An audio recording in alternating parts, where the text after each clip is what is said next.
আসসালামু আলাইকুম রহমতুল্লাহ। সুপ্রিয় শিক্ষার্থী বন্ধুরা, আলফা এডুকেশন চ্যানেলে তোমাদের স্বাগত জানাচ্ছি। কেমন আছো তোমরা? ভালো নিশ্চয়ই। আলহামদুলিল্লাহ, আমিও ভালো আছি। আজ আমি তোমাদের অষ্টম শ্রেণীর গণিত বিষয়ে তোমাদের মূল বইয়ের চতুর্থ অধ্যায় যে 4.1 এই অংশের আমি চতুর্থ অধ্যায় শুরু করেছিলাম এবং প্রথমে এই অধ্যায়টি নিয়ে আলোচনা করেছিলাম এবং যে বিভিন্ন এই অধ্যায়টি করার জন্য এই অধ্যায়ের যে অঙ্কগুলো ছিল সেই অঙ্কগুলো করার জন্য যে ধরনের সূত্র সিদ্ধান্ত মুখস্থ করতে হবে সেগুলো তোমাদের বলেছিলাম মুখস্থ করার জন্য। তোমরা নিশ্চয়ই এগুলো মুখস্থ করে ফেলেছ। আর যদি মুখস্থ না করে থাকো কোনো সমস্যা নেই, আমরা অঙ্ক করতে করতে এগুলো শিখে যাব এবং যখন যে ধরনের অঙ্ক করব আমি তখন সেই ধরনের বলে দিব যে এই অঙ্কগুলো এই সূত্র ব্যবহার হচ্ছে বা এই সূত্রগুলো মুখস্থ করতে হবে। আস্তে আস্তে যখন আমরা অঙ্ক করব তখন আমরা এই সূত্রগুলো মুখস্থ করে ফেলতে পারবো, কোনো সমস্যা নেই যদি তোমরা মুখস্থ না করে থাকো তাহলে। তো আমরা বলেছিলাম যে আমরা উদাহরণের যে অঙ্কগুলো আছে সেই উদাহরণগুলো আমরা তোমাদের বুঝিয়ে দেওয়ার চেষ্টা করবো। যে উদাহরণগুলো যে করে দেওয়া আছে বইয়ে তোমরা দেখলে হয়তো বুঝতে পারবে, তারপরও কিভাবে হচ্ছে সেগুলো আমি তোমাদের বোঝানোর চেষ্টা করবো। আজকে যেই সূত্র দুইটা আমরা আলোচনা করব সেই সূত্র দুটো তোমরা সপ্তম শ্রেণীতেও কিন্তু শিখেছ।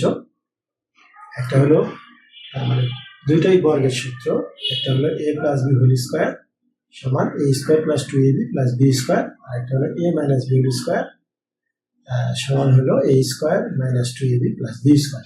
এই দুইটা সূত্র নিয়ে আমরা আজকে অঙ্কগুলো করব। তো a plus b whole square এটা সমান a square plus 2ab plus b square. আচ্ছা, এখন আমরা যখন সপ্তম শ্রেণীর অঙ্ক করেছিলাম তখন কিন্তু আমরা বুঝেছিলাম যে এই সূত্রটা আসলে কিভাবে হচ্ছে, এটা সমান এটা কিভাবে হয় এটা আমরা প্রমাণ করেছিলাম সপ্তম শ্রেণীতে। সুতরাং এখন আর আমি এই দুটার প্রমাণ দেখাচ্ছি না, পরবর্তীতে যে সূত্রগুলো আছে ওগুলো আমরা প্রমাণ করার চেষ্টা করবো বা এটার যে জ্যামিতিক পদ্ধতি সেটা নিয়েও আমি এর পূর্বের ভিডিওতে আমি আলোচনা করেছি কিভাবে প্রমাণ করানো হয়েছে। তোমাদের বইয়ে সেটা দেওয়া আছে এবং ওটা আমি দেখিয়েছিলাম, তোমরা বুঝতে পেরেছো নিশ্চয়। তো সূত্রের ক্ষেত্রে এগুলো কিভাবে হয় আসলে, যেমন এখানে যদি আমি ক প্লাস খ দিই তাহলে বলতো এখানে কি হবে? এটা হবে ক স্কোয়ার প্লাস 2 ক খ প্লাস খ স্কোয়ার, এভাবে হবে। অর্থাৎ আমরা মুখে বলবো এ বি, কিন্তু যেই রাশিগুলো থাকবে যে পদগুলো থাকবে সেই পদগুলো নিয়ে আমরা বলবো এটা একটা পদ, এটা প্রথম পদ স্কোয়ার যোগ 2 দ্বিতীয় দুইটা পদের গুণফল, তারপরে যোগ দ্বিতীয় পদের বর্গ।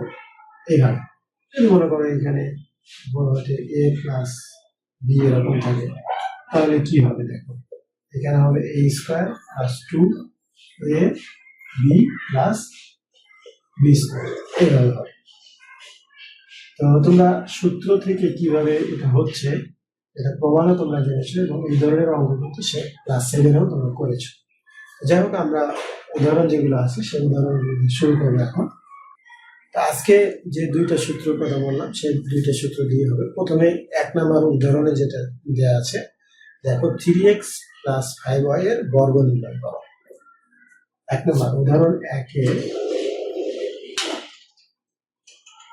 উদাহরণ 1 এখানে দেওয়া আছে হলো 3x plus 5y, 3x plus 5y এটার বর্গ নির্ণয় করতে হয়েছে। তো বর্গ আমরা সূত্রের সাহায্যে বর্গ নির্ণয় করব।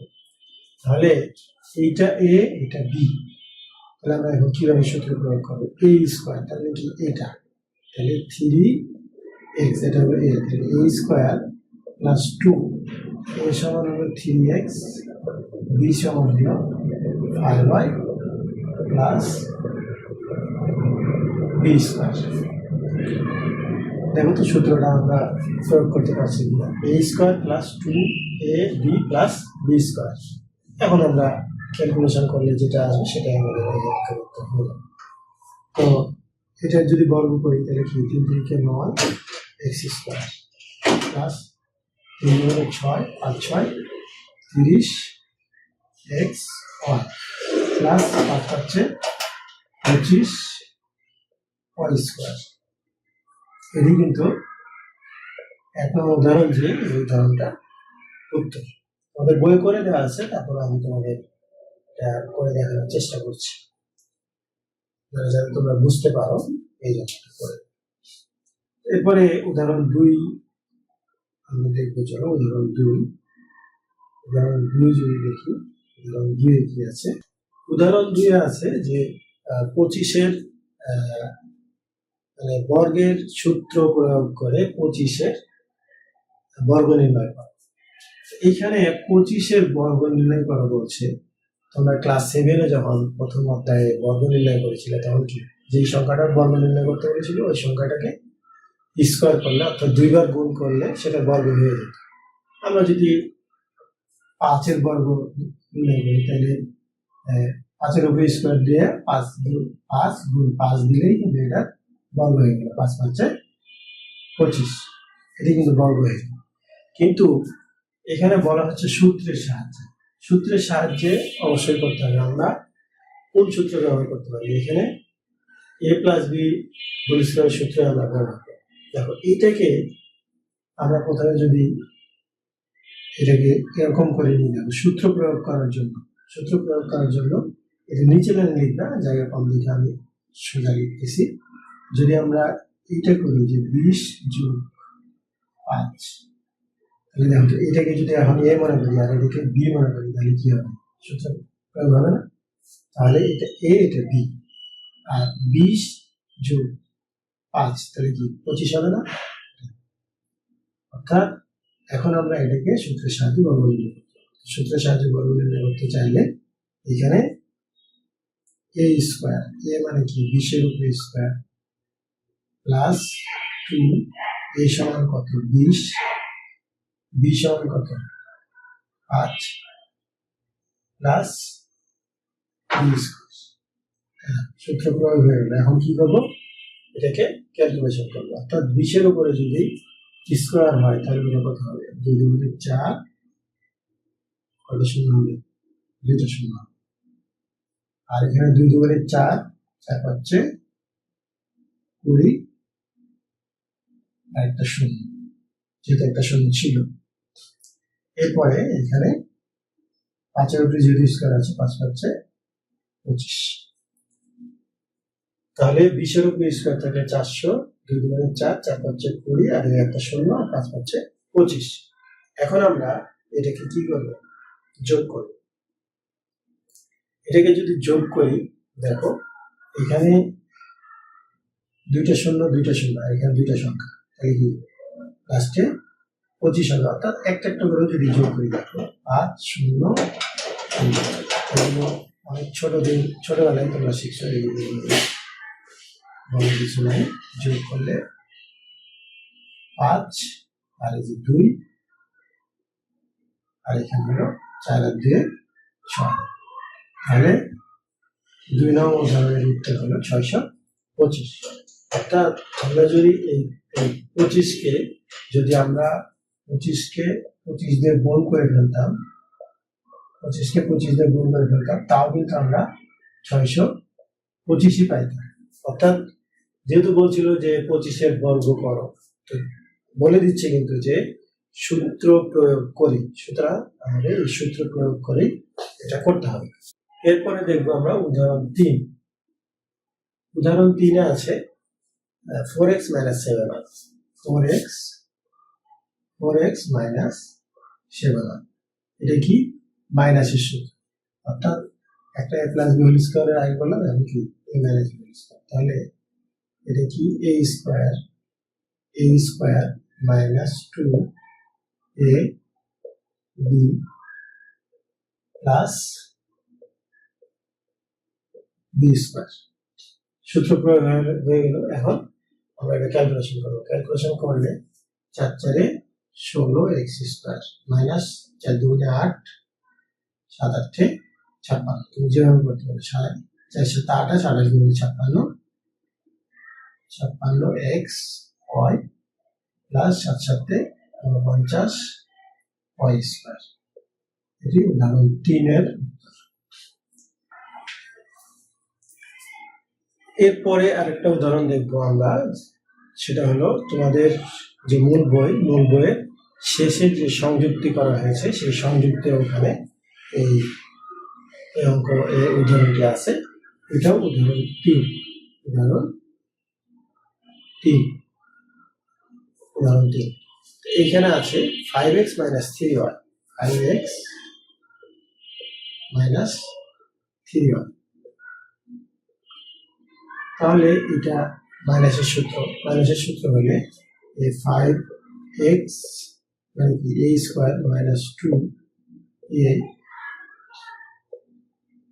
b plus b square. তাহলে এখন কি 5 হচ্ছে 25 x স্কয়ার মাইনাস 5 গুণে 10 3 হচ্ছে 30 x y plus 3 × 9 y square. এটা উদাহরণ 3 এর উত্তর। এরপরে উদাহরণ 4 এ দেখো, উদাহরণ 4 এ এখানে বলা হচ্ছে যে সূত্রের সাহায্যে 98 এর বর্গ। এর আগে আমরা 25 এর বর্গ নির্ণয় করলাম, 98 এর বর্গ নির্ণয় করতে হয়েছে। 98 এর বর্গ যদি নির্ণয় করি তাহলে 98 স্কয়ার, এটাকে যদি আমরা 100 থেকে 2 বিয়োগ করি তাহলে কত হবে? 98 হবে না? এখন আমরা এটাকে a ধরবো, এটাকে b ধরবো। তাহলে লিখব যে a square minus 2a b plus b square. তাহলে এটা কত? 1 দিয়ে 4টা সংখ্যা বিয়োগ 1 কে 2, 2 দুগুণে 4, 2 দুগুণে 4। এটা হলো বিয়োগ, এটা যোগ। তাহলে এটা আর এটা যোগ করো, তাহলে যোগ করলে 4 বিয়োগ 400। এটা থেকে এটা বিয়োগ করলে 9604। এটি হলো উদাহরণ 4 এর উত্তর। তো আজকে আমরা যে কয়টি উদাহরণ করলাম এগুলো সবই ছিল তোমাদের a + b হোল স্কয়ার এর সূত্র এবং a - b হোল স্কয়ার এর সূত্র। এর পরবর্তীতে আমরা মান নির্ণয়ের যে কয়টা উদাহরণ আছে সেই মান নির্ণয়ের উদাহরণগুলো করে দেখার চেষ্টা করবো এর পরের ভিডিওতে। তো আজকের ভিডিওটি এ পর্যন্তই। ভিডিওটি শেষ পর্যন্ত দেখার জন্য তোমাদেরকে অসংখ্য ধন্যবাদ। ভিডিওগুলো যদি ভালো লাগে তাহলে লাইক, কমেন্ট এবং অন্যদের মাঝে শেয়ার করতে পারো। কথা হবে পরবর্তী ভিডিওতে। সেই পর্যন্ত ভালো লাগো, তাহলে আমাদের সকলকে ভালো লাগো। আল্লাহ হাফেজ। আসসালামু আলাইকুম।